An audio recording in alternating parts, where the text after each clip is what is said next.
వరుస కుంభకోణాలతో ఉక్కిరిబిక్కిరవుతున్న యూపీఏ సర్కార్ మెడకు మరో వ్యవహారం చుట్టుకునే అవకాశాలు కనిపిస్తున్నాయి. 2007లో పౌర విమానయాన రంగంలో అధునాతన భద్రతా సిస్టమ్ నెలకొల్పేందుకు పిలిచిన టెండర్లలో భారీ అవినీతి చోటు చేసుకుందని కెనడా మీడియా బయటపెట్టింది. ఇది నిరాధార ఆరోపణలని కేంద్ర మంత్రి ప్రఫుల్ పటేల్ ఖండించారు. యూపీఏ సర్కార్ను వివాదాలు వెన్నాడుతున్నాయి. తాజాగా ఎన్సీపీకి చెందిన కేంద్ర మంత్రి ప్రఫుల్ పటేల్ భారీ అవినీతికి పాల్పడ్డారని కెనడా మీడియా కథనాలు ప్రచురించింది. 2007లో పౌర విమానయాన శాఖ మంత్రిగా ఉన్నప్పుడు ప్రఫుల్ పటేల్ అవినీతికి పాల్పడ్డారని ద గ్లోబ్ అండ్ మెయిల్ పత్రిక వెల్లడించింది. పౌర విమానయాన రంగంలో ప్రయాణికులను గుర్తించేందుకు బయోమెట్రిక్ భద్రతా సిస్టమ్ను నెలకొల్పేందుకు పిలిచిన టెండర్లలో ఈ అవినీతి జరిగిందని పేర్కొంది.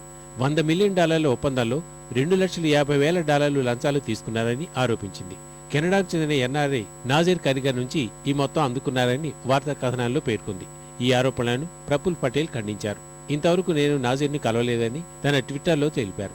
ఇవన్నీ నిరాధార ఆరోపణలని చెప్పారు. ఈ వ్యవహారం విచారణ చేయాలని ప్రధాని మన్మోహన్ సింగ్కు లేఖ రాశారు.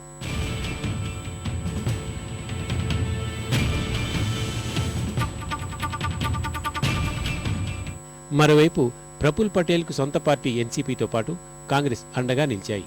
ప్రఫుల్ పటేల్ అమాయకుడని శరద్ పవార్ అన్నారు. అటు ఆరోపణలపై విచారణ చేయాల్సిన అవసరం లేదని పౌర విమానయాన శాఖ మంత్రి అజిత్ సింగ్ స్పష్టం చేశారు. प्रधानमंत्री से कहा वो जांच के लिए तैयार है, इसमें और क्या हो सकता है? एयर इंडिया अपने से कोई जांच करेगी? नहीं। कोई भी आदमी कहीं अखबार में छाप दे तो थोड़ी होता है जांच, कुछ तो कारण मंत्रालय को सीधे इन्वॉल्व किया है तो भैया सुनो बेकार कोई बात करने की है नहीं जबरदस्ती आप వాస్తవాలు ప్రజలకు తెలియాలంటే విచారణ జరిపించాలని బీజేపీ డిమాండ్ చేసింది. This is a very serious development and particularly the way Air India was robbed and after that a serious allegation being made in a very respectable newspaper in Canada.